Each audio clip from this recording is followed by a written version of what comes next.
Federal Drive is presented by GEHA, Government Employees Health Association, proudly providing health and dental benefits to federal employees and their families. Visit GEHA.com. The latest use of the Defense Production Act expands federal tools to support domestic energy capacity across the supply chain.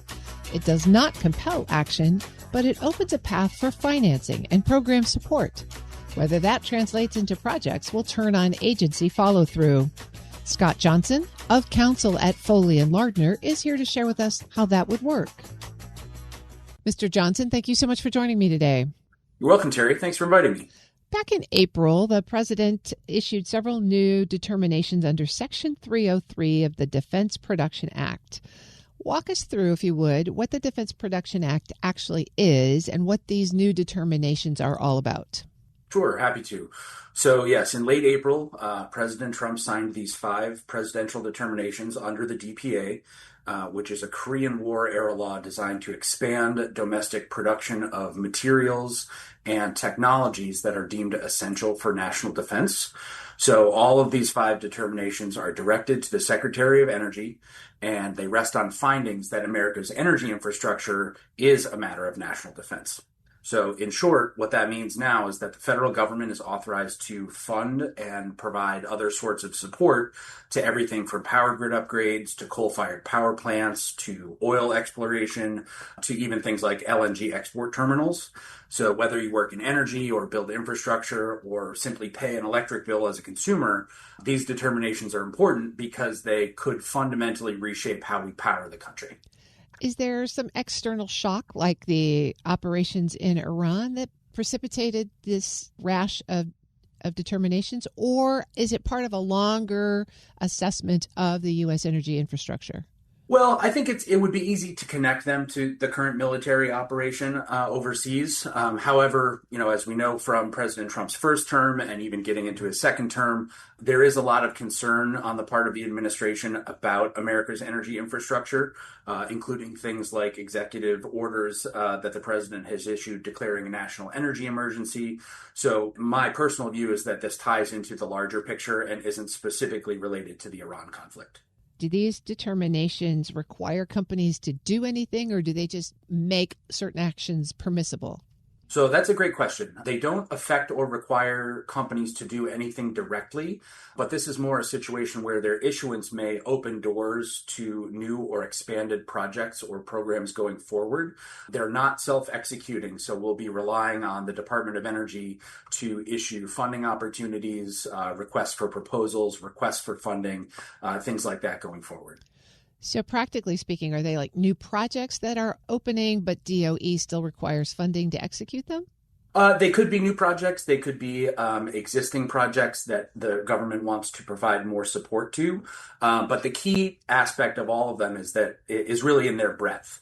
The scope of the determinations was really remarkably broad in that they don't target a single technology or product, but rather they cover grid infrastructure like transformers and transmission lines, large-scale energy project development in general, petroleum production and refining, coal supply chains, baseload power projects, and natural gas and LNG capacity. So when you look at them as a whole, they really touch virtually every segment of the traditional energy value chain, including the grid hardware that would be needed to deliver that power. So it's really a very, very broad scope in terms of projects and opportunities.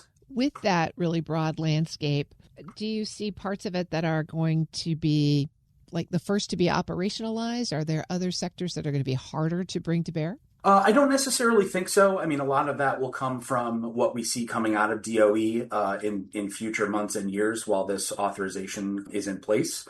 So really, there could be any number of funding opportunities that come out for different projects across energy sectors. And it will really just be up to companies that are operating in those sectors to keep an eye out for what's coming along, to engage early with DOE to see if they could take advantage of some of those opportunities, and then turn this sort of framework into executable programs. Scott Johnson is of counsel with Foley Lardner. So, Mr. Johnson, as you think about all of these opportunities here and the Department of Energy, who's going to have to operationalize them, what are the biggest execution hurdles for DOE? Is it funding? Is it regulation? Is it assessment of the marketplace? Well, I think two things to think about there. One is that the toolbox that DOE has as a result of these determinations is really quite broad and powerful. Section 303 of the DPA gives DOE the authority to make direct purchases, purchase commitments, to issue grants, loans, loan guarantees, and even make equity investments to expand production in the areas that the determinations focus on. So I think part of the challenge will be to figure out what method or methods work best for what sectors of the industry, and how DOE can bring, the authority issued in the determinations to bear on industry. That means for companies, potential access to, billions of federal dollars for projects that align with these covered categories, from pipeline buildouts to transformer manufacturing. But the thing that I think really will determine how effective these are is the money question. The determinations are only going to have as much impact as the funding behind them. So a lot is going to rest on how much money Congress continues to appropriate for the DPA fund, including the additional $1 billion appropriated through the One Big Beautiful Bill Act. Whether that ends up being enough to support these actions fully will sort of depend on whether Congress will need to appropriate more money, the extent and nature of any legal or political challenges to these determinations, and how all of that fits together going forward. So you're sort of pointing out there that these directions don't operate in a vacuum, that there is a market out there, and that DOE also has some actions it has to take. Where do you see potential friction here? Do these supersede existing relationships or have higher priority? How do they play out? They don't. So existing contracts and regulations don't just disappear as a result of these. The additional DPA support doesn't automatically override other legal or regulatory requirements or existing contracts.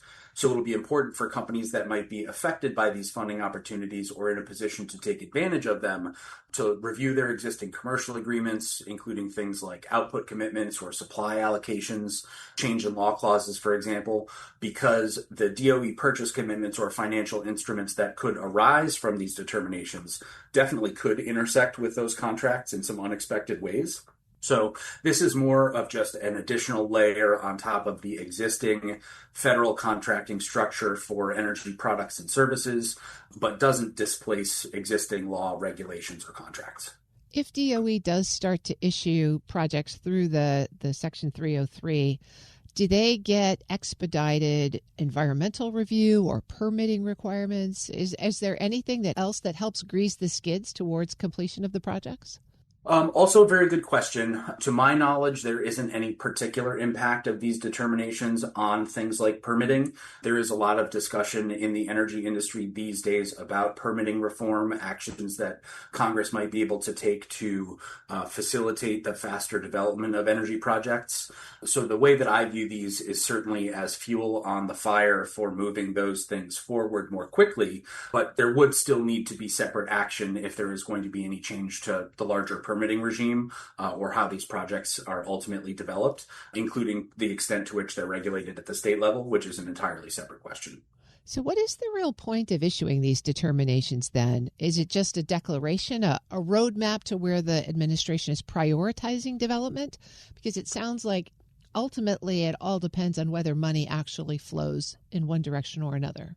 That's exactly right. That's the multi-billion-dollar question here. The bottom line, in my view, is that the determinations are a significant signal of federal intent in this area. But like I said, they're not self-executing. So the real story is going to be written over the next, months and years by DOE as it translates these presidential directives into actual programs and dollars that companies can take advantage of. Those that are paying attention now, mapping their projects to the categories covered by the determinations, engaging with DOE and going through sort of like a stress test of their existing contracts, are probably going to be the companies best positioned to benefit from these determinations and the funding and other opportunities that could flow from them. They definitely open doors, but sort of going through those doors and benefiting is going to take preparation and vigilance on behalf of the companies that are in a position to do that. So for those companies who are in this space, the best guidance is to watch for the latest funding opportunities. Absolutely. So a lot of this should be coming out in the Federal Register. So keep an eye on the DOE section of the FR to see what funding opportunities might arise. To the extent that companies can be prepared to jump on those when they become available, all the better. And we'll see what happens. I've been speaking with Scott Johnson. He is of counsel with Foley and Lardner. Mr. Johnson, thanks so much for breaking this all down for us. Thank you, Terry. Really appreciate it. We'll post this interview at federalnewsnetwork.com/Federal Drive. Listen to the Federal Drive on your schedule. Subscribe wherever you get your podcasts.